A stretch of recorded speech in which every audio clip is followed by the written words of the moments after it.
Kind, kommst du allein? Hinter den Amboss sag, was suchst du dort? Schärftest du mir das Schwert? Das Schwert! Das Schwert! Wie möcht ich schweifen? Nur wer das Fürsten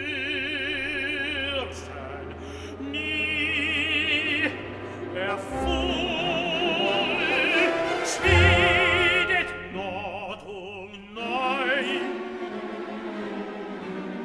Zu weiser ward ich für solches Werk. Wirst du mal reden, soll ich dir raten?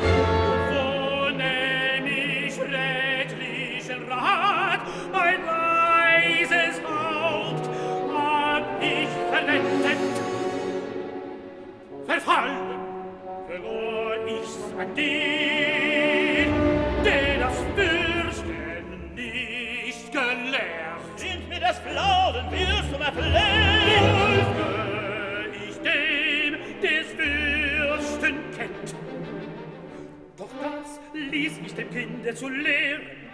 Ich dumme vergaß, was einzig gut.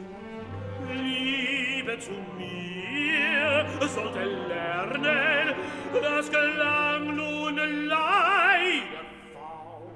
Wie bring ich das Fürsten ihm bei? Er muss ich helfen, was fängst du heut?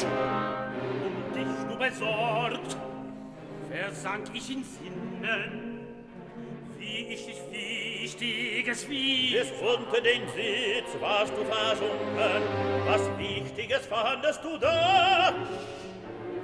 Was fürchten lernt ich für dich, dass ich dich dummen Lehrer. Was ist mit dem Fürchten? Bist du noch die und willst aus dem Wald doch fort in die Welt?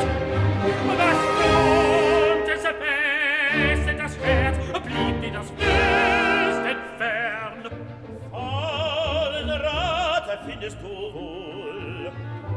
Deine Mutter Rat redet aus mir, was ich gelobte, muss ich nun lösen. In die listige Welt dich nicht zu entlassen, eh du nicht am Fürsten gelernt. Ist eine Kunst, was kenn ich sie nicht. Heraus, was ist mit dem